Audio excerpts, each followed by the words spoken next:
minha gauchada, tranquilinho? Eu sou o Léo, gauchão de apartamento, e esse aqui é mais um episódio do Tamo Junto Podcast. Toda semana um convidado louco de especial batendo um papo comigo aqui no estúdio, vocês acompanhando aí de casa. Já aproveita, deixa o teu like, compartilha esse vídeo com os amigos, deixa o teu comentário, tuas perguntas aí. Segue a gente em todas as redes sociais aí, a gente está no YouTube com o episódio completo, no Facebook também, e aí tem os cortes no Instagram, tem no TikTok, lá no Spotify, no Deezer, tem em áudio, dá para acompanhar o nosso programa escutando no carro, na viagem, onde tu estiver, tu pode acompanhar o nosso programa. E hoje eu tenho a honra gigantesca de receber aqui no estúdio para conversar comigo, ele que é senador hoje da República aqui, né, representando os gaúchos lá no Senado, lá em Brasília, o senador Heinz. Muito obrigado, senador, por dispor um tempinho para bater esse papo aqui com o gauchão de apartamento. Que momento! Valeu, tchê. Tamo junto. Obrigado. Senador, é uma honra, como eu falei, receber o senhor aqui no estúdio para a gente conversar, falar sobre um pouco de política. Aqui no nosso podcast a gente está trazendo todas as linhas, né, de políticos, porque eu acho que é importante a gente ter o debate, né? Hoje em dia a gente fica cada um fechado na sua bolha, não quer escutar o outro lado, mas é muito importante, né? Nós recebemos políticos de esquerda, políticos de direita, e a discussão é sadia, né? A gente poder conversar, debater assuntos, ver pontos de vista. E hoje aqui a gente vai conversar sobre a sua carreira, sobre a política também, né? Então é importante para a gente crescer como sociedade, né? Muito obrigado, fico muito honrado mesmo. Prazer é meu, Léo, com você e com seus milhares de telespectadores, assistentes, pessoal que está nas redes sociais lhe acompanhando aí. Muito obrigado. Senador, o senhor nasceu aqui no Rio Grande do Sul, em Candelária, né? Candelária, sim. E há muitos anos o senhor reside lá em São Borja, foi prefeito lá de São Borja também? Eu, até os 17 anos, fiquei em casa, Léo. Trabalhava, meus pais tinham um pequeno restaurante, um bar ali em Candelária. Então, eu nasci, né? Quem vai a Candelária hoje, na frente do hospital, tem o restaurante Dona Teresa, que é da minha mãe, que era da minha mãe, né? Uhum. Pois, quando eu saí, os pais ainda eram vivos. Depois faleceu o pai, a mãe, e meu irmão ficou com o restaurante. Hoje também ele faleceu, hoje é uma cunhada e uma sobrinha minha que tocam o restaurante. Então, essa empresa começou em 1948, 52, 74 anos, está lá. Ali eu nasci, ali eu trabalhei, para que os teus assistentes aí tenham noção. Ali servia um completo meio-dia, um traguinho de cachaça, o pessoal vinha, uma cerveja, uma gasosa, né? Sim. 100 gramas de salame, isso que eu fazia até os 17 anos. Trabalhava também além de casa, estudava. E quando eu terminei o ginásio, aí eu tinha que sair para estudar, né? Uhum. Aí resolvi fazer a agricultura, técnico agrícola, fui para o Alegrete. Foi para o Alegrete? O tchê aprendi lá, que não sabia dizer tchê. Que lá o tchê, todo mundo fala o tempo todo, tchê. E aí, quando eu me formei técnico, eu fui estudar em Santa Maria, fiz a agronomia em Santa Maria. Uhum. E quando eu me formei em 73, aí fui cair em São Borja. Então, estou lá desde 74, quando eu cheguei em janeiro de 74, 26, são 47, 48 anos que eu estou em São Borja. Uhum. Constituí família, montei meu negócio e, bom, hoje sou radicado em São Borja há 47 anos. Que legal. Como é que foi a sua entrada no meio político? Porque o senhor começou a trabalhar no meio agrícola, né? E aí, depois, como é que foi essa transição? Léo, eu fiz política estudantil. Uhum. No Grêmio Estudantil, eu era tesoureiro do Grêmio lá em Alegrete. Depois, na faculdade, eu fui presidente do diretório acadêmico, na Faculdade de Agronomia e do Centro de Ciências Rurais. Fui presidente da Casa do Estudante. Então, ali eu já fazia política estudantil na faculdade e no técnico. Uhum. E quando eu vou para São Borja, eu fazia política classista. Como agrônomo e produtor rural, aí eu mexia com a agricultura e nas reivindicações dos produtores. E lá em 92, um amigo, Juca Alvarez, né, que foi prefeito, foi deputado estadual também, era um grande líder, ele que me colocou na política partidária, né? Uhum. Sempre tive lá, do meu lado sempre foi de direita, nunca, né, tive sempre essa mesma linha. E o Juca me convidou para ser secretário da Agricultura, 90, 91. Trabalhei um ano com ele e depois ele insistiu que eu fosse candidato a prefeito. Né? Então, minha primeira experiência foi prefeito. quando eu me candidato em 92 a prefeito de São Borja. Fiz a minha parte, trabalhei, me elegi, arranquei em terceiro lugar. Tinha 3 candidatos, eu era o terceiro. Tu era o terceiro? Mas cheguei em primeiro lugar, deu certo, né? E depois, pelas lutas classistas da agricultura, o pessoal insistiu que, quem sabe, eu fosse deputado federal. Eu não tive a honra de ser vereador, também nem ser deputado estadual. Passei direto de produtor rural para ser prefeito e de prefeito para deputado federal. Me lancei logo a deputado federal em 98, né? E já me elegi na primeira eleição. E aí foram 5 eleições que eu participei como deputado federal. A última, inclusive, foi mais votada do Rio Grande do Sul, saindo lá daquele canto do estado, né? E depois, em 2018, eu quis ser candidato a governador do estado. Questão partidária, interna do partido, eu acabo saindo fora do processo e entro como candidato ao Senado Federal. Então, essa é a história de quem já foi prefeito, deputado federal e agora senador da República. Mas sou produtor rural, essa é a minha profissão. Sim. Agrônomo, produtor rural. Produtor rural. E desempenha um trabalho como político tentando auxiliar nas demandas dos produtores rurais, visando ali auxiliar, sabendo da lida, o senhor sabe também o que é necessário para eles, né? Então, isso é muito importante, né? O senhor tem conhecimento de causa, né? Sabe como é que é, né? Para você e quem está nos acompanhando, saiba que hoje 30%, quase 40% dos empregos aqui no estado vem direta ou indiretamente do meio rural. Para sair um arroz lá de uma propriedade, chegar na prateleira do consumidor, passa por todo esse processo, né? E nesse processo, o que eu trabalho é na base, quando produz o alimento, a carne, o arroz, o feijão. Então, esse era o meu foco. E porque é ligado ao emprego que tem aqui no estado, a grande fonte do Brasil e do estado é a agricultura, né? Então, é o que eu trabalhei muito. E agora no Senado, além da agricultura, tem outras questões também que eu atuei forte, né? A questão da saúde, veio a pandemia, tivemos que enfrentar a pandemia, então ajudei todos os hospitais aqui do estado, Porto Alegre e do estado inteiro. As vacinas também, que era muito importante, o processo que a gente trabalhou. E também a infraestrutura do estado. Então eu foquei nessas questões. O agro é geral, as matérias no Senado são em geral, mas tinha um foco na minha atuação que era a saúde, porque nós enfrentamos a pandemia em 2020, que é mundial o problema, né? E depois também essa questão da infraestrutura do estado, que eu abracei essa causa e tem muitas entregas para a sociedade gaúcha que o Heinz já fez como senador. Legal. Senador, falando referente à pandemia, né? Dentro da pandemia houveram vários momentos, né? A gente estava todo mundo aprendendo, né? Ninguém entendia a pandemia. Quando ela aconteceu foi uma surpresa para muita gente, né? Todo mundo sofreu as consequências da pandemia, a gente teve que ficar em casa e tudo mais, e sem informações, assim. Eu lembro que na pandemia o senhor assumiu uma posição mais junto com o Bolsonaro referente a, por exemplo, o kit Covid, que tinha a cloroquina, a ivermectina e tal. Hoje o senhor vê como assim, que esses medicamentos ajudariam ou não na questão da pandemia? Ajudaram, Léo, ajudaram. E infelizmente, o que eu vi na CPI, e não foi apenas no Brasil, aquela questão do Covid virou uma questão política, ideológica e também financeira, muito dinheiro por trás desse assunto. Tu não tem noção dos bilhões de doses de vacina no mundo inteiro, alguém ganhou com isso. Claro. Então, esse é o primeiro processo, dinheiro, grana. Eu participei muito desse processo e os tratamentos, esse tratamento, o que eu sempre defendi? Os médicos têm que receitar. Tinha chamado Médicos pela Vida. Quase 20 mil médicos no Brasil inteiro resolveram abraçar uma posição. Então, eu falava pela ciência, falava por eles, e não por ideologia política ou por dinheiro, entendeu? E aí virou uma guerra econômica e virou uma guerra, digamos assim, ideológica, porque se tu era a favor do Bolsonaro, tu era de direita, quem era contra era de esquerda, então tinha aquela guerra. Foi assim com o Trump e o Biden nos Estados Unidos. Aqui no Brasil virou Bolsonaro e a esquerda, que era contra o Bolsonaro, era contra o tratamento. Não pode ser assim.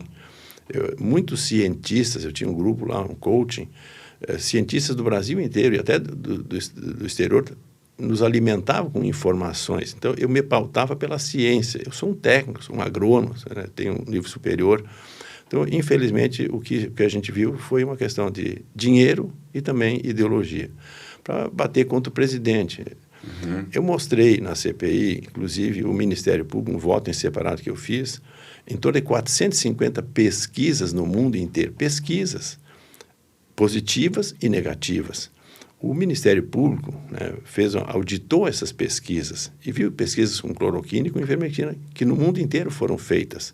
E ali tem os resultados. Então, o Renan, por exemplo, dizia que eu era fake news. Eu não falo fake news, eu falava a realidade. E nesse voto que eu fiz, eu listei as pesquisas e mostrei todas elas. Ponto. Fiz isso. Né? Foram auditadas pelo Ministério Público, que botou especialistas a olhar a matéria e viram que eu falava a verdade, não estava falando... Infelizmente, viu, Léo, essa foi uma posição que morreu muita gente no Brasil e no mundo inteiro. Quase 7 milhões de vidas nós perdemos no mundo em cima dessa questão. Ruim, né? Eu que acompanhei bem o assunto, então, infelizmente foi isso. Mas superamos o processo. Tive uma grande feira agora na FenaSoja, em Santo Ângelo. Tivemos na Expo Direto, em Cotrijal, lá em Namitoque, em Santa Rosa, que é a feira da FenaSoja. Então, hoje as feiras voltam presenciais. Estive em Sarandi, estive lá também em Frederico Westphalen. Hoje as feiras voltam presenciais, os eventos voltam presenciais, shows que não se faziam. Hoje tudo está voltando à normalidade. Graças a Deus, né? Em cima das vacinações. Para que os seus telespectadores tenham uma noção, no Rio Grande do Sul, quase 28 bilhões de doses de vacina foram aplicadas no Rio Grande do Sul. É muito importante, porque essas vacinas vieram para o Estado, 20 milhões de doses, né?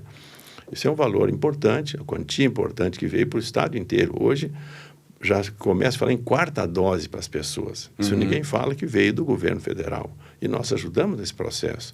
Eu participei de um outro assunto importante, que também pouco se fala, em vacinas brasileiras, Léo. Hoje tem 15 vacinas que estão sendo produzidas com recursos do governo federal, em universidades.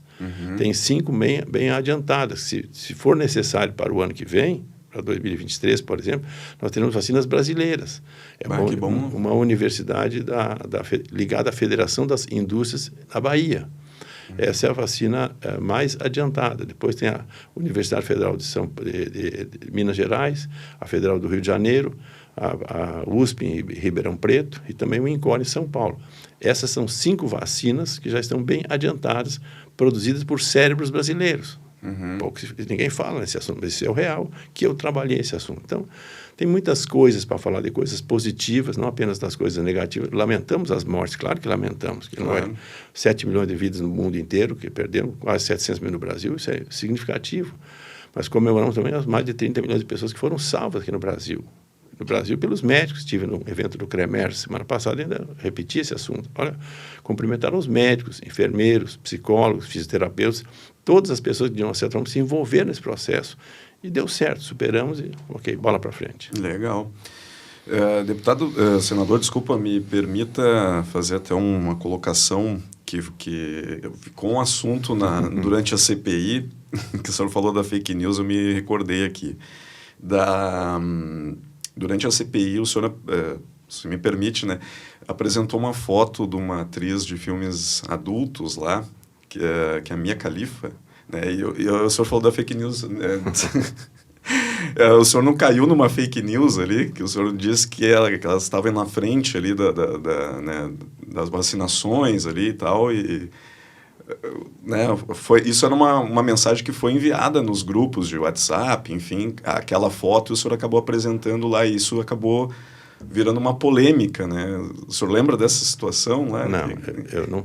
Fake news é quem falou em Mia Khalifa. Eu nunca falei em Mia Khalifa, ok? O Randolph, senador, colocava que eu havia citado Mia Khalifa. Eles que colocaram, mas eu não falei. O que eu disse, o estranho... Agora imagina, agora vamos falar sério.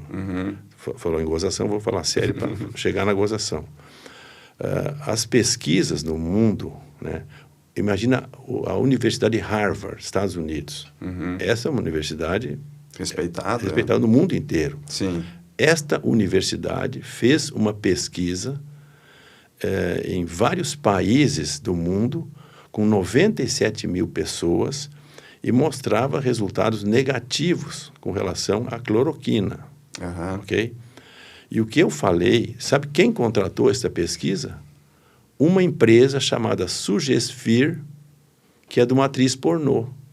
Eu citei isso, empresa Sugesphere, de uma atriz pornô. Então, eu disse assim, que interesse tem essa moça, eu nunca falei Mia Khalifa, que tem essa moça, essa senhora, em fazer uma pesquisa. Quem pagou isso, Léo? Alguém pagou. Pois é. Não, você é ligado a um laboratório, a um grande hospital, sei lá, aí você tem uma razão de ser, eu estou pesquisando, tudo bem. Mas agora imagine uma empresa de uma atriz pornô patrocinar uma pesquisa em Harvard. É meio estranho. Eu falei isso, o que eu falei é isso aí. Então, é estranho que esse fato aconteça em uma grande universidade. E mais, essa universidade se retratou, porque viu que estava errado. James Watt, um grande cientista inglês, e mais 150 cientistas levantaram a polêmica por esse fato que eu citei, e imagina Harvard fazer uma retratação. E eu usava esse documento. Aqui é a retratação de Harvard, uma mega universidade mundial, se retratar em cima de uma pesquisa fraudulenta. Então, o fato é esse. Aí, dizer que eu falava de Mia Khalifa, nunca falei nessa senhora, nem sei quem é. Sei que é uma atriz também pornô. Sim. Que eu disse, é uma atriz pornô de uma empresa chamada Sugesphere, que contratou uma pesquisa em Harvard. Sim. A real é isso aí, entendeu? E aí diziam que eu tinha falado de Mia, nunca falei Mia Khalifa. É que acabou virando um assunto nas redes sociais, jornais. Mas o fato é esse aqui, essa é a realidade. Eu falo coisas sérias, nós estamos brincando aqui também, mas essa é a realidade, o que eu falei foi isso aí, entendeu? Então, e você até entendeu, e quem está nos assistindo aqui também saiba que é um assunto estranho, né? Como é que uma pessoa que não tem nada a ver com a saúde, contratar uma pesquisa. Alguém botou dinheiro na mão dessa senhora para fazer essa pesquisa. Alguém com interesses, logicamente, escusos nesse processo. Claro. Existem muitas coisas ali que ficaram dentro da pandemia ali, que aconteceram, que a gente, obscuras, né? Dentro da CPI, vocês constataram alguns problemas dentro da gestão da pandemia aqui no Brasil? Não, antes disso aí, deixa eu dizer outra questão importante também. Eu me liguei com o Senado americano, senadores republicanos, e eles até hoje investigam a origem do vírus em Wuhan, na China. Muito dinheiro de grandes empresas mundiais, inclusive do governo americano, para patrocinar esses estudos lá na Wuhan, na China. Estranho essa questão. Então, isso é o real. E eu me ligava com senadores, estava com eles, e outros cientistas mundiais que estavam ligados também com a gente, né? Nesse processo aqui. E na gestão, digamos assim, o que pode ter acontecido é atrasar 1 mês a vacina, 2 meses a vacina. Que o governo podia ter comprado a vacina em dezembro. Não tinha vacina em dezembro. Para teres uma ideia, o Chile comprou e pagou vacina e não recebeu vacina. Pagou adiantado em dólar e não recebeu. Teve que entrar na justiça contra a Pfizer porque não tinha recebido as vacinas. Então, as vacinas vieram, começou a ser vacinada a primeira pessoa no mundo, acho que foi em dezembro ainda na Inglaterra. E o Brasil hoje, para vocês terem uma ideia, esse número agora faz dias que eu não acompanho, mas o Brasil é o 4º país do mundo em doses aplicadas. Primeiro é a China, segundo é a Índia, terceiro é os Estados Unidos e 4º é o Brasil, em doses aplicadas no mundo inteiro. E se pegar a proporção da população, nós estamos na frente dos Estados Unidos. Sim. Então veja, tudo que se fala muito é encenação política ou ideológica nesse assunto. Então, deixa de fora esse assunto. E o mais importante é que as vacinas chegaram, quase 500 bilhões de doses de vacina no Brasil inteiro, que já foram vacinados, 500 milhões de doses, né?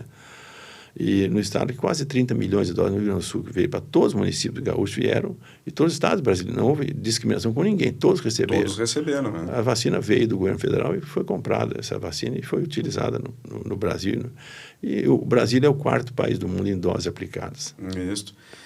Agora, assim, está sendo pouco divulgado na mídia e tal, mas lá na China está havendo um segundo lockdown mais extremo ainda, assim, né? Não sei se o senhor acompanha lá a questão. Eu vi que tem qualquer coisa. Mas também é uma coisa que eu acho que o resto do mundo não está abraçando essa ideia deles lá, que está sendo muito mais rigoroso, né? O senhor acredita que teria um segundo momento da pandemia ou não? Acho que não. Esse processo já foi superado, entendeu? As vacinas que funcionaram, tem muitos problemas com vacinas também, as vacinas aplicadas. E hoje, o momento, para mim, o pior já passou, entendeu? Essa questão que já falei, tivemos momentos difíceis. Eu também era contra fecha tudo, entendeu? Porque é interessante a saúde, claro que é, mas também o emprego é muito... Veja quantos milhões de empregos nós perdemos no Rio Grande do Sul ou no Brasil. Fecha a empresa. Empresas ficaram fechadas e aí como é que tu vai manter o teu salário, os teus empregados, enfim. Então, isso também foi um problema sério. O emprego. A saúde é importante? Claro que é, mas também o emprego é importante nesse processo. Eu focava o emprego e a saúde. Foi o meu foco. E hoje, acho que isso está superado. E, como eu tinha te perguntado, senador, ali na CPI, que conclusões que a CPI teve a respeito porque era uma CPI sobre a pandemia, né, do Covid. O senhor tem algumas resoluções que foram feitas lá, do que o senhor poderia comentar? Não, a tentativa era dizer que o governo havia prevaricado. Estou falando nas vacinas que estão sendo pesquisadas, que ninguém fala. Eu questionava a Globo, a CNN, por que você não fala de vacinas brasileiras que estão sendo produzidas nesse instante? Ninguém falava esse assunto, pouca atenção se dava. Queria dizer que o governo prevaricou. Não houve prevaricação. O governo ganhou dinheiro. Ninguém ganhou dinheiro, porque um cara que queria oferecer 200 milhões de doses, mas a vacina não foi comprada. Então, não houve desvio de dinheiro em cima de vacina. Então, tudo muito mais era questão política de candidatos contra o Bolsonaro. No real, o que aconteceu foi isso aí.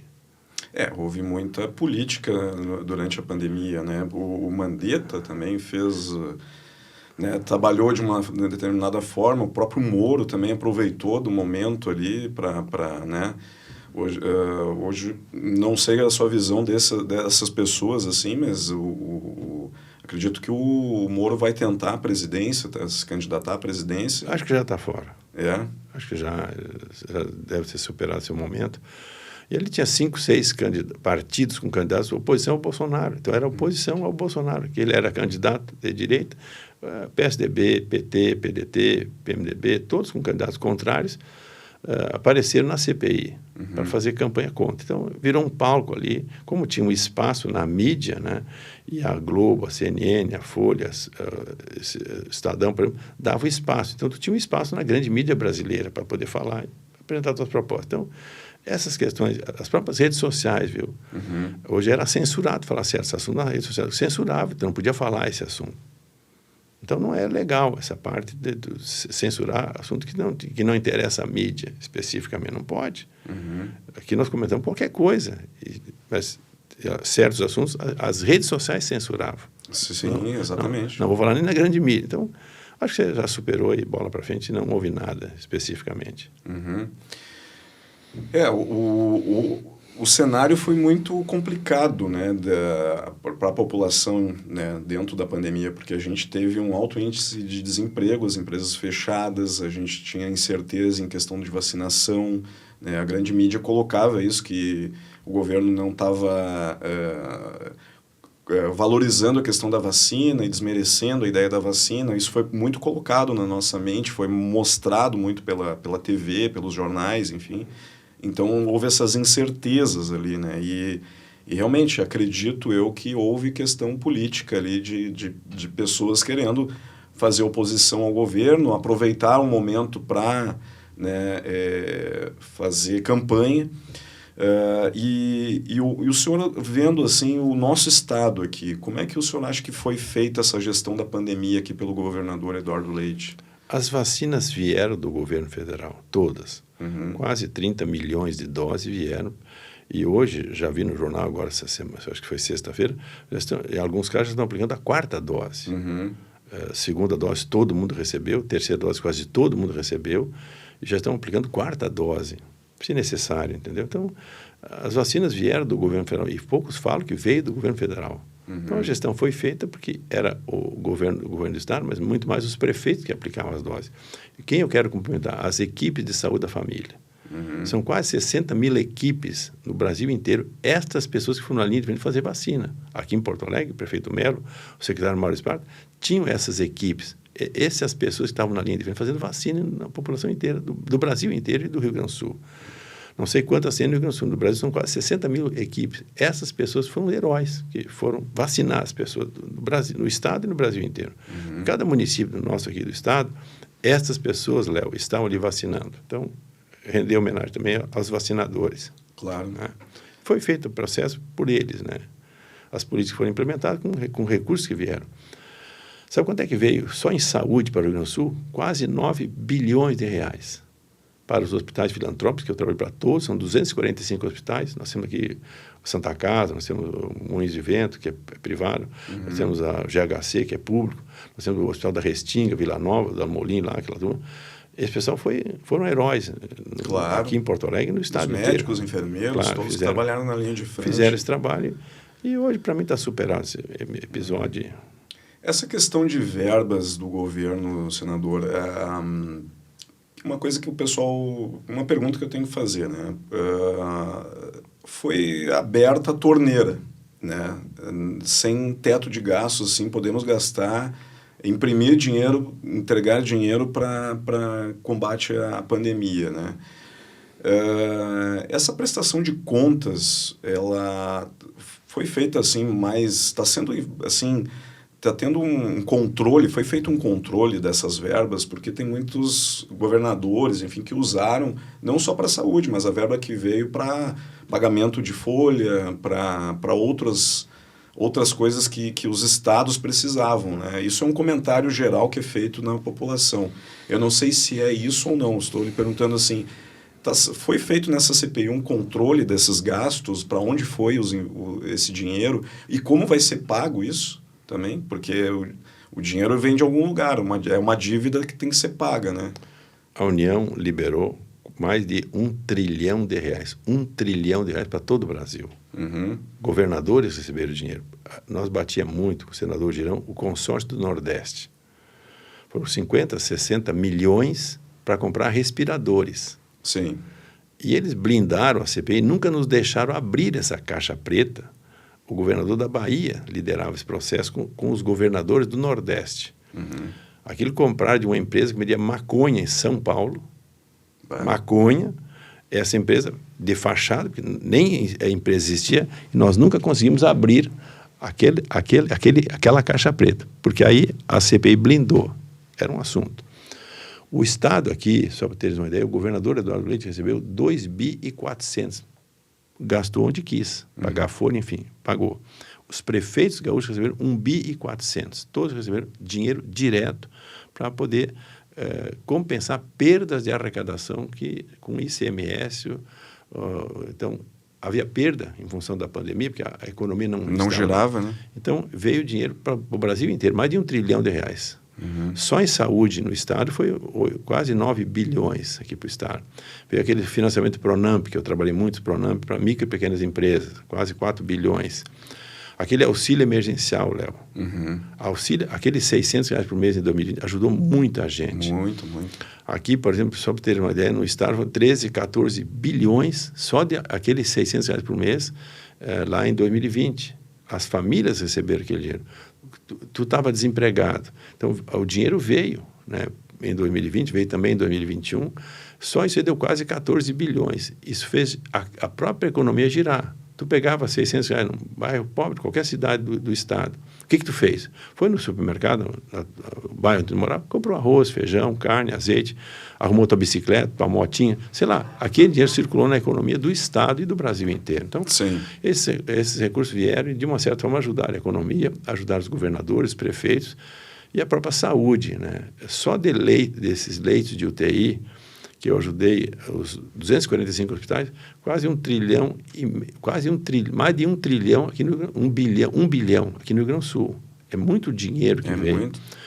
E claro que houve abuso em alguns lugares, como eu citei esse caso do consórcio do Nordeste. Então, o Ministério Público, a Polícia Federal tem muitos processos em andamento contra governadores, contra prefeitos, em cima do mau uso de dinheiro. Houve no Rio de Janeiro até a cassação de um governador por causa desse processo. O Witzel saiu por causa desse processo, do dinheiro que veio durante a pandemia, que foi mal gasto, entendeu? Então, infelizmente, foi isso que aconteceu. Dinheiro que saiu do governo federal e não chegou na ponta onde deveria ter chegado. Onde deveria chegar, né? Sim.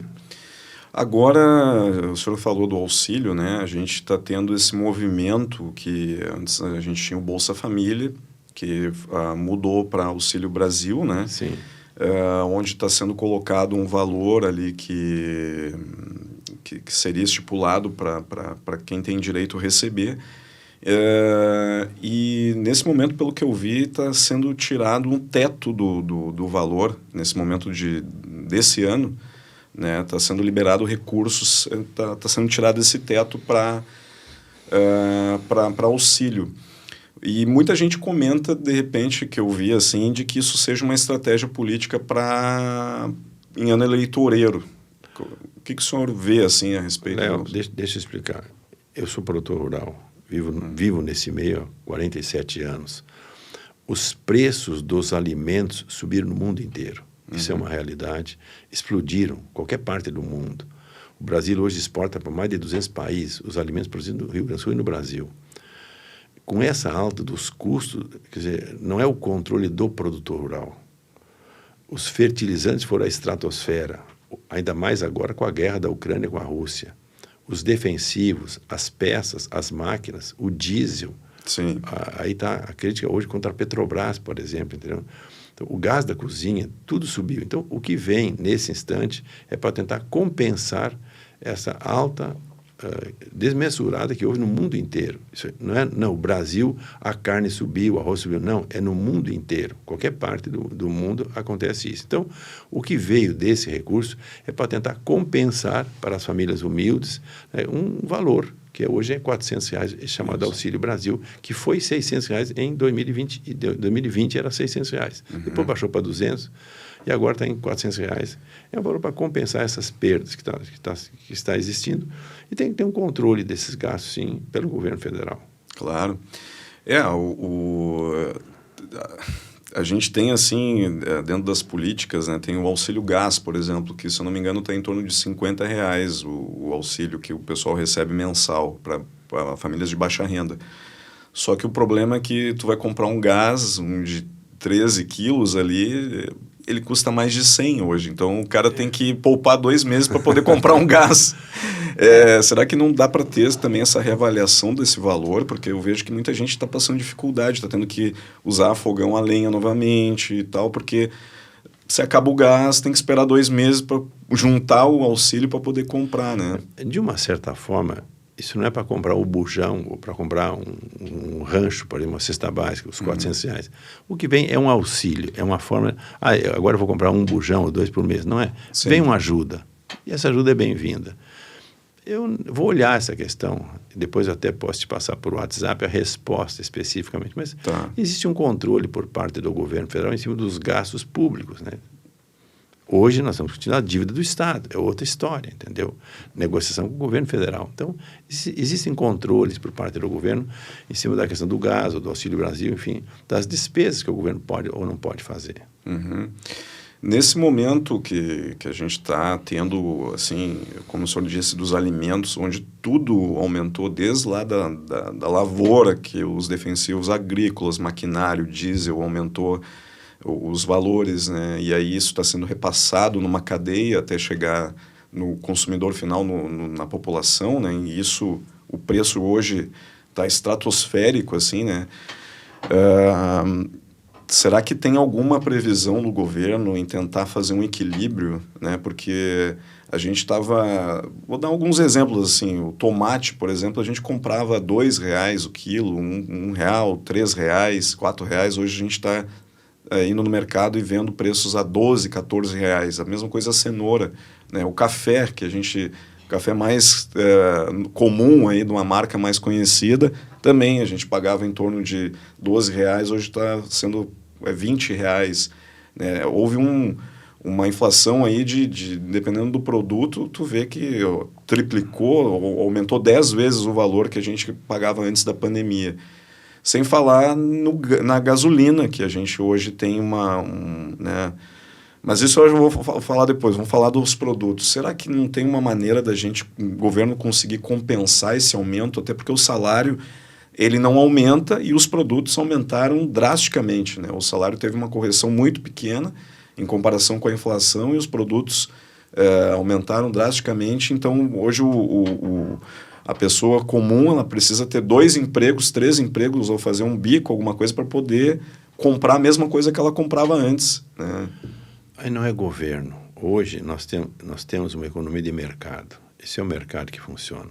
Infelizmente é assim, né? Uhum. Então, não é o governo dizer, vou fazer baixar o preço do arroz, do feijão, da carne. Não consegue fazer isso aí, porque o mercado é que funciona. Os preços são mundiais, são balizados.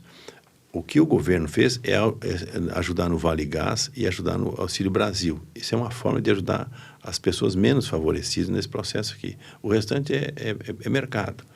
Eu vi uma crítica do presidente agora com relação à Petrobras, certo? Então, ele reduziu o imposto federal, o PIS e COFINS, ele reduziu, IPI, PIS e COFINS, reduziu. Agora, tem um imposto estadual que ele não consegue colocar nos estados. E tem a própria questão da Petrobras. Pois é, ele disse que ele não pode fazer nada pelo preço da gasolina. Porque a Petrobras hoje é uma empresa mista, porque não é do governo. O governo faz o que quer porque é dele. Não. Tem acionistas que hoje representam quase a metade do valor da Petrobras, inclusive fundos de pensão americano. Tu está pagando com o preço da gasolina que gastamos no Brasil, salário de aposentados americanos, porque esse fundo de pensão também é sócio da Petrobras. Então, veja que é uma questão complexa, porque se dependesse do presidente, nós votamos no Senado e na Câmara um projeto que tentava fazer uma compensação do preço do diesel, da gasolina e do gás de cozinha. Sabe o que aconteceu?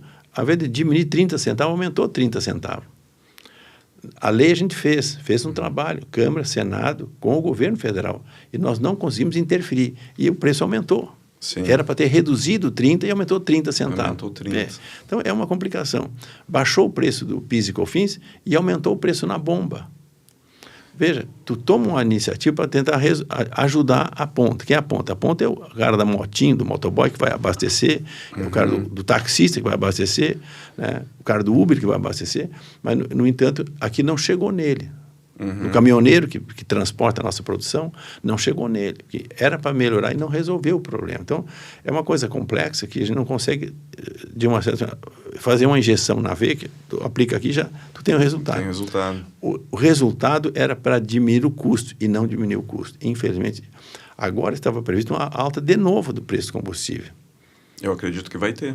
Imagina porque já tiraram agora o último dígito que tinha, que o pessoal botava 9, né?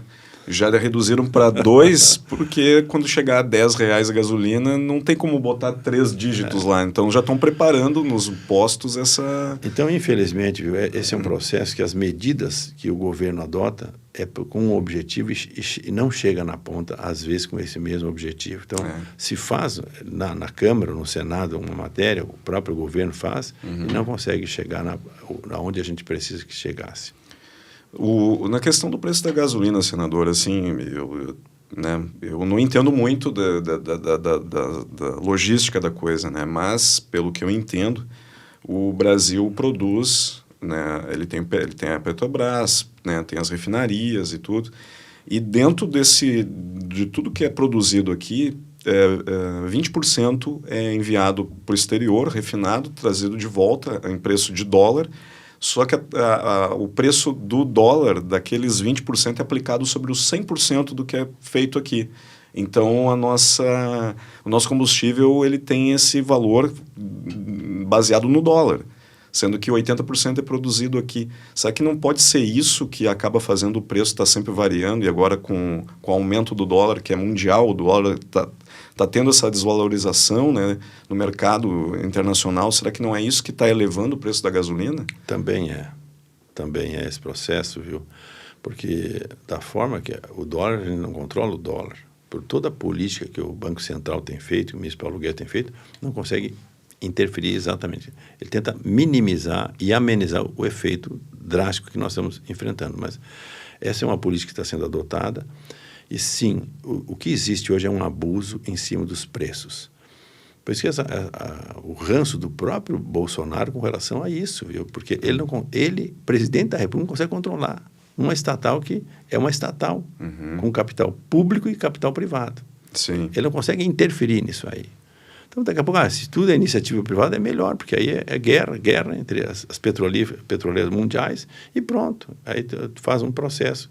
Mas não consegue ser feito isso aí. E nós estamos pagando hoje o preço por essa razão.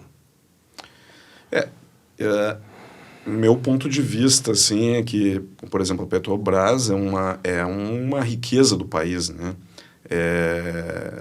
Tu não jamais poderia, se tu tem bens naturais ali, que tu, por exemplo, a gasolina, que é o petróleo, enfim, privatizar essa empresa que é estatal, é tu perder poder, né? Quando tu tem os recursos naturais, como a Petrobras, ela tem que ser do governo, porque, né, acredito eu. Mas hoje... Mas ela não é mais. Não é mais, não está dando esse resultado, que podia baixar o preço, eles querem ganhar mais. Sim, os acionistas querem que... Ontem, em governos passados, dava déficit, prejuízo, hoje dá lucro, bilionário, trilionário. E podia ajudar o povo, o menos favorecido, a gasolina um pouco mais barata, não, mas eles querem cobrar mais, para ganhar mais. O lucro hoje é estratosférico. Então, até que ponto isso aqui é interessante para o Brasil? Não sei. A gente até se questiona em cima disso, entendeu? Será que é um capital brasileiro? Mas é um capital que não está ajudando o povo brasileiro. Quem é que tem o povo? O povo não está sendo beneficiado por essa empresa nesse momento. Sim. Daí tem que ter uma reavaliação da coisa como está sendo conduzida, né? Eu acho que... Chegará na hora certa, vai ser... Agora não adianta mais. Esse ano está passado aí, temos eleições, enfim, e vamos ver como é que fica essa posição. Para frente tem que ser reavaliada essa posição, com base no que nós estamos passando nesse momento, Léo. Sim. Esse ano de eleições, pergunto para o senhor e a sua posição também, o seu pensamento. O senhor vai concorrer ao governo do Estado, é pré-candidato ao governo, e referente ao Bolsonaro, o senhor acredita que ele vai se candidatar e vai se reeleger? Qual é a sua visão? Eu sou pré-candidato ao governo do Estado. Meu partido progressista, por exemplo, já fizemos a nossa chapa. Hoje eu tenho uma vice, que é uma vereadora aqui de Porto Alegre, Tanise Sabino.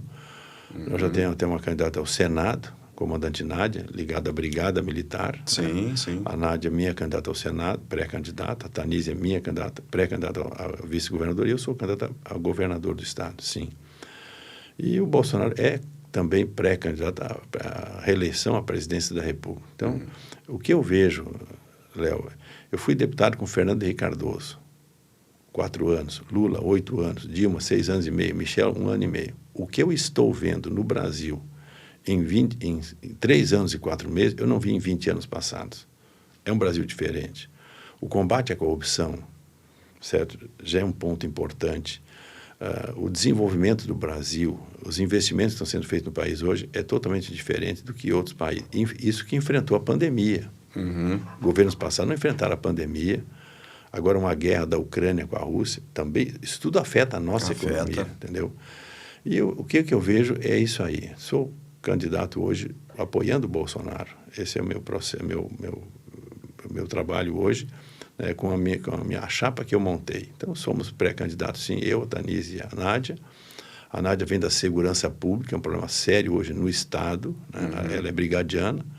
Então, já tem um trabalho prestado à Brigada Militar, hoje é vereador também aqui em Porto Alegre. A Tanise é uma psicóloga, trabalha muito com saúde mental, que também é um problema sério na polícia e na brigada, Léo. Não sei se você sabe hoje, os índices de suicídio dentro da Polícia Civil e da Brigada Militar do Rio Grande do Sul são dos piores do Brasil. E nós superamos uma pandemia onde resquícios ficaram com saúde mental. O drama que tu traz da pandemia, a formação da Tanise é psicóloga, muito focada em saúde mental. Então, é a minha vice, né, candidata, e a Nádia é candidata ao Senado, e também muito focada na segurança pública, né? Então, essa é a chapa que eu apresento ao Rio Grande do Sul. E dentro do cenário nacional, o senhor acredita na reeleição do Bolsonaro? Né? Sim, eu sou um candidato que apoia. Minha chapa, meu campo, meu partido, o meu e o PTB, que estão junto comigo hoje, da Tanise, nós apoiamos o Bolsonaro. Uhum. Hoje o cenário político nacional assim, não está muito bem desenhado, porque ainda o pessoal, os pré-candidatos, ainda alguns não se manifestaram a respeito da candidatura, enfim, mas a gente vê algumas vias, né? Vê a via Bolsonaro, vê a via Lula, né? Lula é candidato. É candidato, né? Claro. Ele e o Bolsonaro são dois candidatos. São dois candidatos. Que, para mim, estão polarizando a eleição, esquerda e direita. Sim. É o que estou vendo hoje, esse processo ali.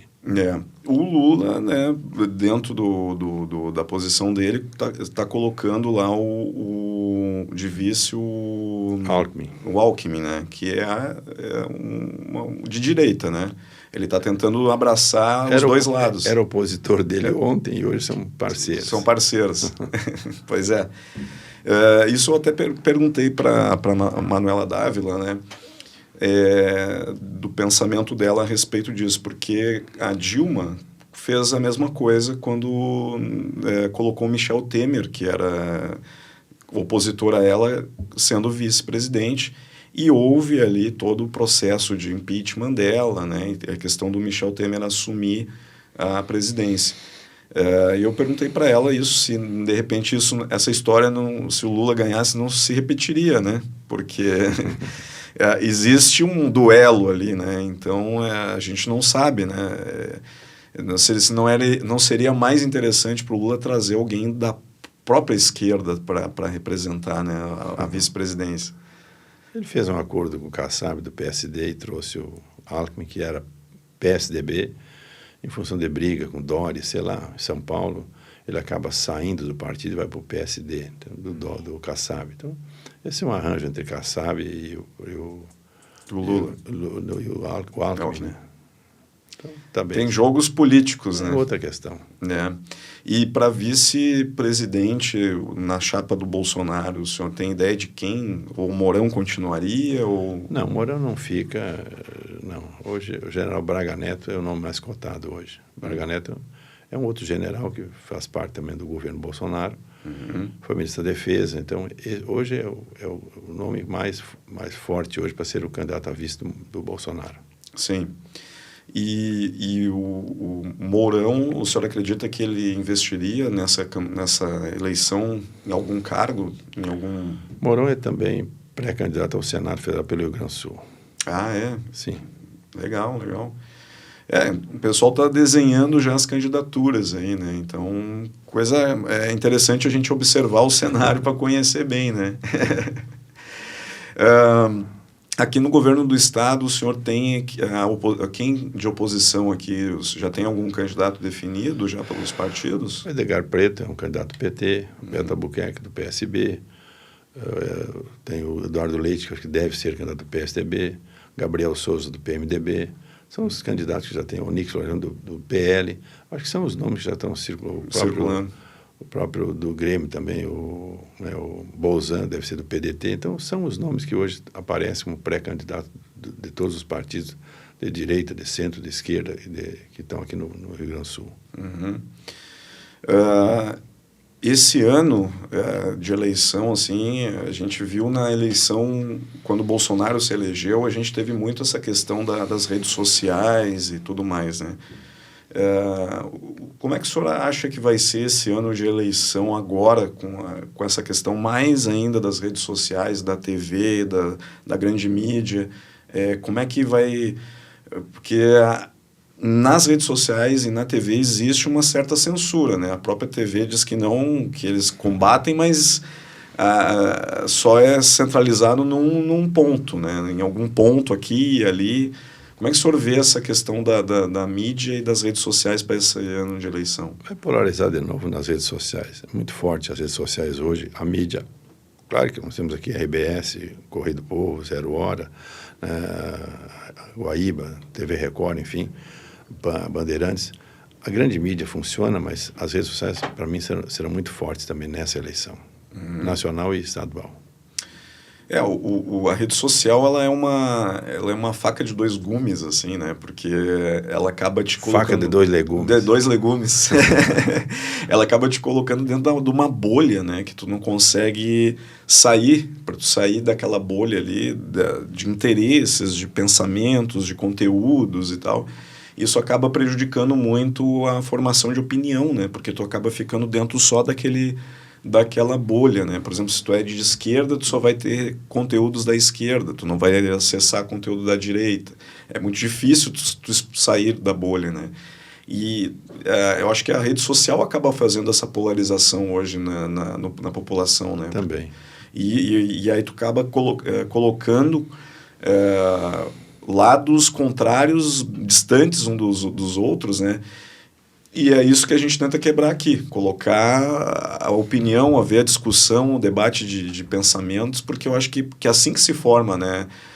Realmente uma opinião e não sem pensar em lados políticos, mas pensando na população, né? Pensando no que é melhor para o povo, né? O senhor disse que na sua candidatura aqui para o governo, o senhor vai pensar muito na agricultura e na questão da segurança pública, né? Hoje o senhor vê como o Estado, depois do governo Leite, depois de pandemia? Léo, o Sartori pegou um Estado estraçalhado, teve dificuldade, começou a recuperar o Estado, o Eduardo Leite continua recuperando, e eu quero fazer mais do que os dois fizeram, e vou fazer mais. Estou mostrando nesse instante o que é possível fazer. Uhum. Veja, o item mais importante, a agricultura, claro que vou trabalhar essa questão, mas segurança, educação, sim, mas o mais importante hoje é desenvolvimento. Como é que eu vou gerar emprego no Estado com o custo logístico que chega impacto no preço do alimento aqui em Porto Alegre? Sim. Veja, o mais caro do Brasil é o do Rio Grande do Sul, por falta de hidrovias, ferrovias, portos, aeroportos e estradas. Esse é o ponto. Eu peguei uma obra que me apresentou o Dr. Carrion, que é o pai desta ideia. Carrion foi prefeito de Passo Fundo, foi deputado federal. Tinha um sonho, um segundo porto marítimo para o Rio Grande do Sul. Eu abraço essa ideia em 2018 e acho que tiramos ele do papel em 2022, 4 anos depois. Uhum. Essa obra começou a ser desenhada por Dom Pedro em 1826. Bah, nós não conhecemos ele, né? Nós dois não conhecemos. Não. Esse porto foi desenhado, eu estou tirando ele do papel. Santa Catarina tem 6 portos funcionando, 6. Uhum. Construindo mais 3. Nós apenas temos Rio Grande. Eu ajudo o Rio Grande. E alguém diz que eu sou contra a Zona Sul. Não, eu não sou contra Rio Grande nem contra a Zona Sul. Sou a favor do Rio Grande do Sul. Uhum. Veja que a Serra Gaúcha, a parte norte do estado, a região metropolitana, o Vale do Calçado, por exemplo, tudo cai mais próximo de Arroio do Sal, que é esse segundo porto marítimo, do que de Rio Grande, por exemplo. Claro. Tem gente que hoje exporta. Ontem, num restaurante em Porto Alegre, um amigo que trabalha com a parte de pneus, ele importa por Itajaí. Tu vê, né? Itajaí, vem de lá para cá. Itajaí, e de lá 8 mil para um caminhão para chegar aqui em Porto Alegre. Uhum. Se tiver um porto mais perto, o custo vai ser menor da loja de pneus que ele trabalha, entendeu? Então, isso é importante nesse sentido, que fará a diferença.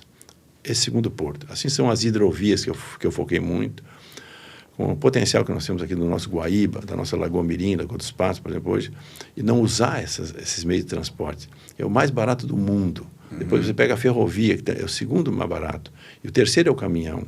O caminhão hoje é o custo mais caro que nós temos hoje. É o caminhão. Então, o que eu tenho focado? Infraestrutura, ponto. Então, isso, e temos entregas que o Heinz está fazendo. Citei esse caso do Porto, de 1826, 196 anos depois, nós estamos tirando do papel e botando uma realidade com capital privado. Desta forma que eu quero fazer a diferença. Atraindo o capital privado para investir no Rio Grande do Sul. Uhum. Aqui eu estou mostrando que é possível fazer isso. Só esse investimento, Léo, custa 7 bilhões de reais no Porto. No Porto. Uhum. Depois, no entorno do Porto, ali naqueles municípios de Arroio do Sal, Torres, Maquiné, Três Cachoeiras, na volta, muitas empresas irão se estabelecer. Sim. Eu acho que triplica o valor do porto em investimentos na região. Na região, claro, para atender aquela demanda ali de trabalho. Isso tudo vai gerar emprego e vai diminuir o custo de produção do Rio Grande do Sul. O custo de produção, que é muito caro hoje para nós potencializar mais empregos para o Estado. Então o que eu foco é isso aí, e desta forma que eu estou fazendo isso e outras coisas mais, eu vejo que nós temos condições de fazer. Claro. Pode escrever, o gaúcho que está nos assistindo nesse instante aqui, saiba que isso será diferente. Nós potencializamos hidrovias. Aqui em Porto Alegre, por exemplo, é muito mal aproveitado o Guaíba, né? Muito mal aproveitado. Poderia ter muito... Falei no Porto. Uhum. Vou te falar na hidrovia. João Goulart, presidente brasileiro, em 1961, com Aedo, presidente do Uruguai, assinaram um acordo para fazer uma hidrovia da Lagoa Mirim com a Lagoa dos Patos. Sim. 60 anos depois, o Heinz está tirando do papel essa obra. Há 3 semanas, apresentamos a proposta de uma empresa privada de São Paulo que quer fazer a dragagem do sangradouro do canal de São Gonçalo em Arroio Grande. Tu acerta o sangradouro, tu vai fazer o norte e nordeste do Uruguai chegar a Porto Alegre ou chegar em Montenegro, chegar em Lajado, vindo do Uruguai. Sim. Qual é a diferença? Eles têm agricultura lá, sim, mas também tem cimento. Tem 2 grandes plantas de cimento. Daquele jogador Lugano, tem uma planta de cimento em 33, Cerro Largo, ali naquela região. Sim. E o Ernesto Correia, que é um empresário gaúcho aqui, também tem uma planta maior ainda. Eles querem vender cimento para o Rio Grande do Sul. Então, vem por ali, pela hidrovia. Pela hidrovia, chega aqui em Porto Alegre. A construção civil está agradecendo isso.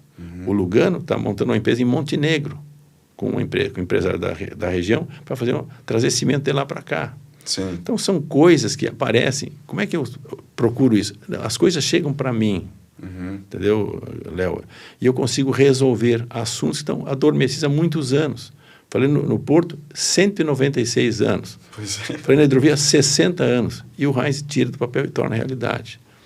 O prefeito me apresenta uma proposta na fronteira, na minha região, para fazer um parque eólico, no início do ano passado. Hoje, uma empresa dinamarquesa quer investir quase 4 bilhões de reais, um parque eólico em Quaraí, Uruguaiana e Alegrete. 810 megawatts de energia.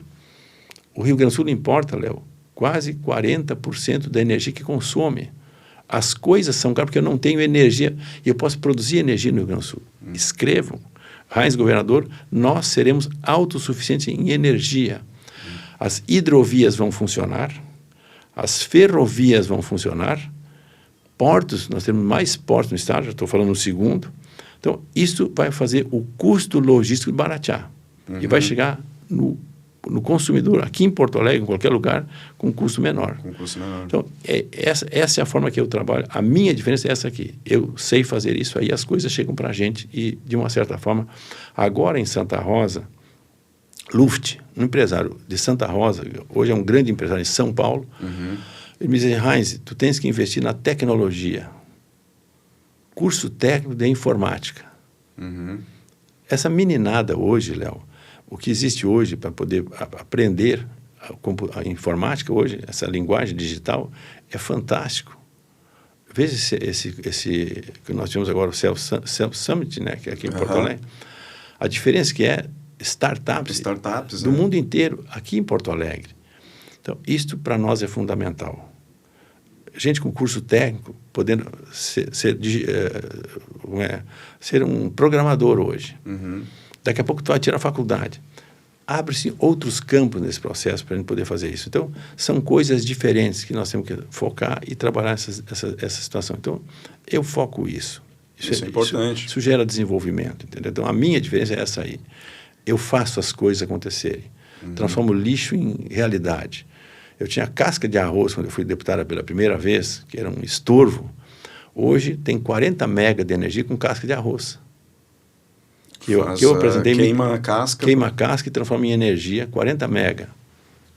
Da cinza da casca queimada, a empresa Camil foi a primeira empresa que pegou essa ideia em 1999, quando eu trouxe um engenheiro da USP em São Paulo, Milton José de Souza. E ele dizia, você tem muitas finalidades com a casca de arroz, que vocês não estão sabendo aproveitar. Já tem energia, e agora a empresa Camil, com um grupo alemão, está tirando sílica da cinza da casca de arroz. É mesmo? Ok. Então você vê que ontem era um lixo, era um estorvo, quando eu era prefeito em São Borja. Hoje é uma realidade com energia, já com sílica. Em 2019, o prefeito de Uberlândia, o Delmo Leão, que foi meu colega deputado, disse: Heinz, eu preciso apresentar para o Bolsonaro, nós temos aqui um novo fertilizante. 2019. Léo, hoje, com a crise dos fertilizantes, o que eu estou trabalhando? Pó de rocha. Chama-se remineralizador. Hoje nós temos um desenho que, veja, Ametista e 8 municípios daquela região, por exemplo, lá, tem 15 milhões de toneladas de rejeito. As minas, daqueles 8 municípios, são em torno de 200 minas, 7 mil trabalhadores, estão com os dias contados em cima de uma ação do Ministério Público e da FEPAM, que já assinaram um TAC, que se não achar solução para 15 milhões de toneladas de rejeito, tem que fechar as minas em 2024. Imagina o que eu estou trabalhando é uma solução e aquilo vira fertilizante, vira negócio. Quando o mundo está em crise por falta de fertilizante, não vai... Eu sou agrônomo, NPK, para quem não entende, é o nitrogênio, fósforo e potássio que você usa nas plantas, hortaliça, arroz, feijão, qualquer coisa. Aquilo é um novo fertilizante. Lixo ontem, hoje, um negócio. Não sei por que as coisas chegam para mim e eu consigo resolver assuntos que estão parados, adormecidos. Que bom. É uma solução diferente. É um solucionador de problemas. Sim, então, eu foco nisso aí. Sim. Na minha campanha passada, o marquetista disse: o Heinz é um alemão que não fala, mas faz. Bom, estou falando 4 ou 5, eu podia falar 200. Sim. Eu estou fazendo nesse instante. Então, eu sou político para resolver problemas, não é para criar problemas e nem preciso da política para viver, para vocês terem uma ideia. Quando eu saí de Candelária, eu fui estudar na igreja, como te disse, fui a Santa Maria, fiz a faculdade com muita dificuldade. Quando eu chego em São Borja, Léo, eu cheguei lá com 2 malas com roupa, 2 caixas com livro e um rádio de válvula, assim que eu cheguei lá em 1974. Hoje tem a minha família, que é o meu maior patrimônio, e tem um negócio estabelecido, que eu trabalho há 47 anos. Trabalho com um profissional liberal que fui e tenho meu negócio hoje. A política, para mim, é uma consequência. Eu não preciso da política para viver. O Heinz sai de senador, está desempregado. Eu não. Vou para minha casa, com a minha mulher, com meus filhos, cuidar do meu negócio. Certo? Então, eu acho que posso ajudar o meu estado, ajudar o meu país. Estou fazendo isso com esse objetivo, não é por outra razão. Então, estou na política para ajudar, para servir. É uma missão que eu tenho, que Deus me deu. E que Deus me dê saúde, que eu consiga continuar fazendo o que eu estou fazendo pelo meu povo, pela minha gente. Legal. Deixa eu lhe perguntar mais uma questão. O senhor disse de trazer essas empresas, né, para o Estado. O Rio Grande do Sul, em outras gestões anteriores, perdeu muitas empresas que poderiam ter trazido um desenvolvimento muito grande. Por exemplo, o fato da GM, que não, né, fora... Calçados. Até o Mercado Livre, que poderia ter feito um centro de distribuição aqui, optou em ir para Santa Catarina, porque nem o Eduardo Leite, que era o governador da época, sabia que tinha perdido ele não sabia do assunto, da pauta, né? É interessante isso, porque perdemos uma oportunidade de ter hoje uma grande empresa aqui, nacional, que é internacional, na verdade, que estaria gerando um monte de empregos, né? E a gente vê hoje os carros do Mercado Livre andando aqui em Porto Alegre, pelo menos, fazendo entrega, né? E poderia ser aqui, e não é. O senhor pensa em trazer essas empresas, investidores para cá, porque se a gente trouxer isso, com certeza vai dar desenvolvimento para o Estado, né? Como que o senhor vê, assim, de possíveis empresas, o que o senhor pensa, assim, de trazer para cá para desenvolver? Léo, eu quero usar muito as universidades. Nós temos 14 universidades comunitárias no Rio Grande do Sul. Aí tu tem, essas universidades têm 165 mil alunos, professores, cabeças, cérebros. Utilizar essas cabeças para trazer investimento. Eu estou falando porque eu já estou trabalhando com universidades privadas. As públicas é outra história, federais no caso. Mas hoje nós temos aqui o Tecnopuc, um grande centro de ciência que nós temos na Tecnopuc. Aí já tem Tecnocinos, enfim. Aí eu vejo a UX de Caxias. Quando eu vou lá conhecer a UX em Caxias, eu vejo grafeno. O que estão fazendo com grafeno hoje? E o Brasil tem grafite, tem grafeno. Nós temos aqui no Brasil as maravilhas. Estive agora, 2 semanas atrás, com o ministro dos Transportes, na Randon, em Caxias. Estão usando nióbio. São cientistas da empresa Randon. Orgulho, é uma empresa gaúcha, nossa, entendeu? Então, quando eu vi eles falando no nióbio, e vou dentro da universidade e vejo grafeno, essas empresas gaúchas ou universidades gaúchas têm soluções. Como se tem o caso do lixo, que era ontem a casca de arroz, e hoje é um negócio. Como dizer, lixo, que era ontem os rejeitos de mineração, das mineradoras, indústria de brita, por exemplo, hoje são negócios. Então, nós temos que usar essas cabeças das empresas ou das universidades, por exemplo, e transformar em soluções para o Rio Grande do Sul.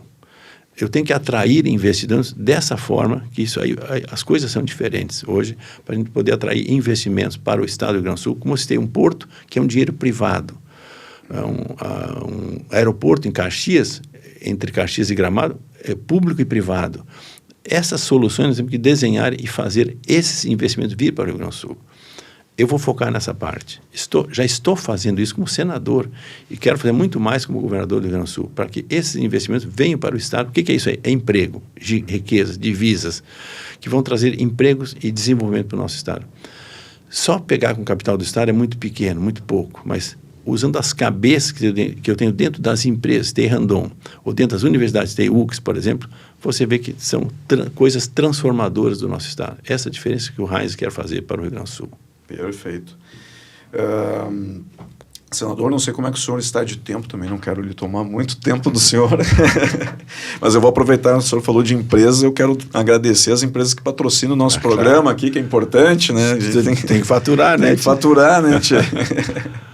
Então eu quero agradecer a 601 Hubcast, que é o estúdio onde nós fazemos o nosso podcast. Tu que é empresário, está pensando numa maneira diferente de comunicar com o teu cliente ou com parceiros de negócio, vem para a 601 Hubcast, tem toda uma estrutura para te atender de equipamentos de luz, de som, de imagens. Né? A 601 Hubcast atende em loco também dentro da tua empresa e podcast é a onda do momento, então é a melhor maneira de comunicar aí com o teu cliente e com os teus parceiros de negócio. Segue eles aí, @601 Hubcast, manda um direct que o pessoal atende vocês aí. Temos também a NBK Office. NBK Office é especialista em cadeiras de escritório, cadeira diretor, executivo, presidente. Vão lançar cadeira senador também agora, né? Então, em homenagem ao Heinz aí.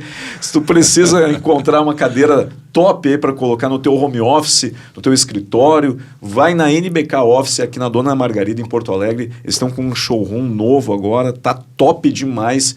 Então, vai lá que realmente tu vai encontrar produtos de qualidade. Falando em top, a gente tem a Top In House Móveis e Projetos. A Top In House tem 5 lojas em Porto Alegre, região metropolitana, aí, com uma linha completa para a tua casa de sofás, prateleiras, mesa, estante, para fazer uma decoração top na tua casa, no teu apartamento. E eles estão com uma promoção aqui, ó, o sofá retrátil Parma, aqui, ó, R$ 1.599 em 10 vezes sem juros, o melhor preço do Brasil. Olha aí, ó, esse baita sofá aqui, imagina, tem 2,25 m, botar na tua casa, no teu AP, com esse preço aqui tu não encontra em nenhum lugar. Então vai na Top In House, fala lá que tu viu esse anúncio aqui no nosso programa e tu vai ter esse descontão aqui só para quem assiste o nosso programa. Tem direito a ganhar esse... E olha, pronta entrega aqui o negócio, hein? Então não perde. Além da Top In House, a gente tem o Rodízio Burger Poa. O Rodízio Burger Poa é o primeiro rodízio de hambúrguer do Rio Grande do Sul. Hambúrguer feito na churrasqueira, mesmo assado, a carne na churrasqueira. O pessoal vem nas mesas servindo, passando, são mais de 40 sabores de hambúrguer. E agora a hamburgueria do Rodízio Burger também está em Gravataí, nova sede. Então Porto Alegre e Gravataí agora tem rodízio de hambúrguer. Então vai lá, leva a nega véia lá para fazer uma presa, para fazer aquela janta legal. O maridão quer sair para jantar, vai no Rodízio Burger que tu vai ver que é top demais lá.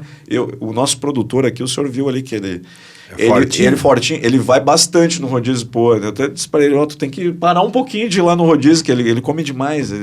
Mas é que é muito bom, aí a gente não consegue parar de comer. Vale a pena, que tu não conhece, vai lá que... Tomar um refri, tomar uma cerveja junto. Exatamente, tá vale bom. Muito a pena. E esses são os patrocinadores do Tamo Junto Podcast. A gente está toda semana com um convidado especial. Quero aproveitar e fazer uma divulgação que a gente está lançando agora, final do mês, dia 28 de maio, a estreia do meu espetáculo. Depois de 3 anos de pandemia, praticamente, a gente está voltando para os palcos.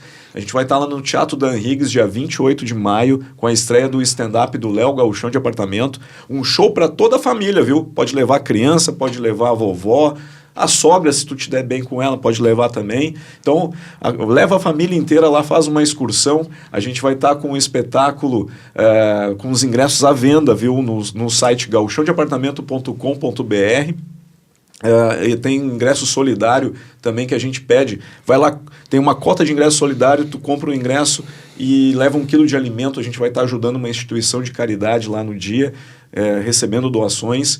Tá? Então, depois a gente vai circular com esse show aí pelo Rio Grande do Sul inteiro. O pessoal já está me pedindo show em Santa Catarina, Paraná, São Paulo, Pernambuco e por aí vai. Então, eu vou ver para onde que eu vou aí. O pessoal está pedindo, eu tô marcando.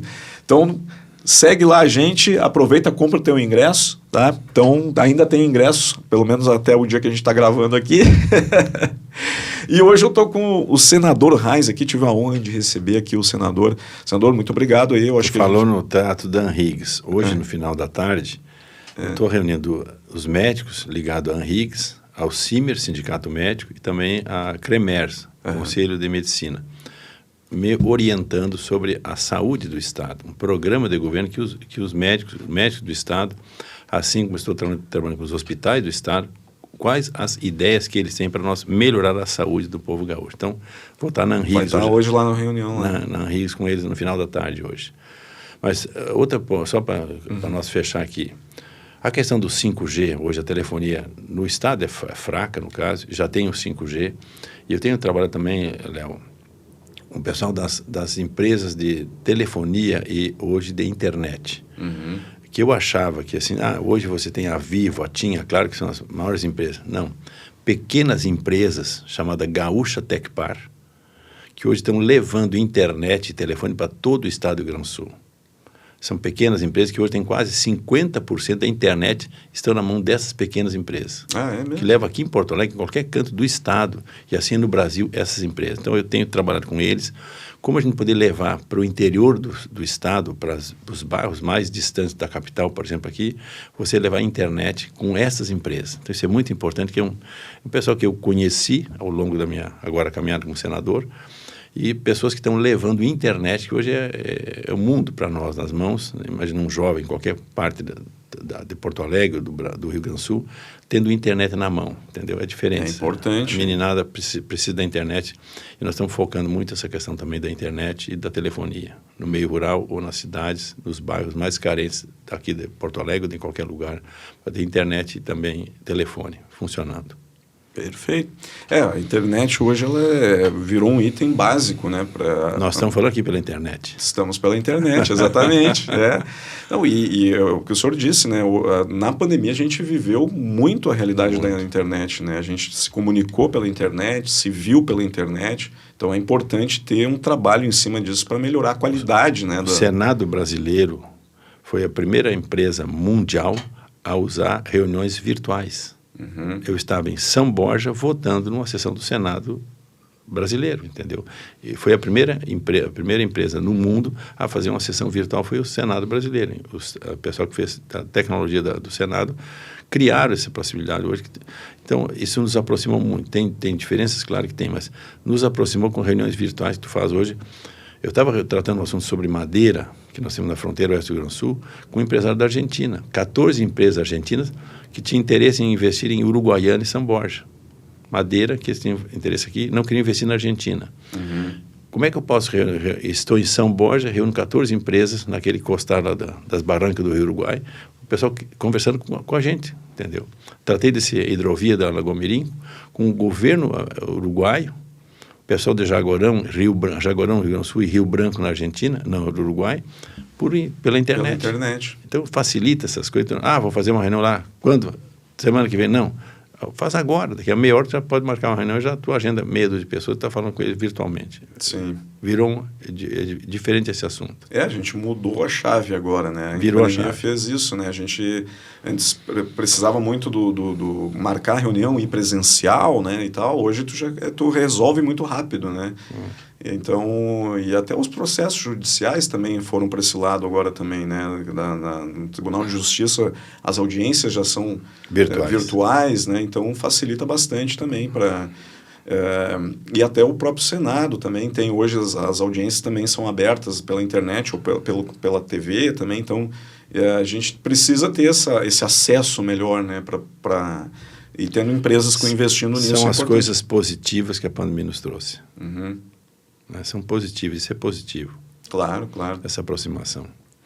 Senador, quero lhe agradecer imensamente pela disposição de vir aqui conversar com esse humilde gauchão de apartamento, para a gente poder levar as suas palavras aí pelos 4 cantos do Rio Grande.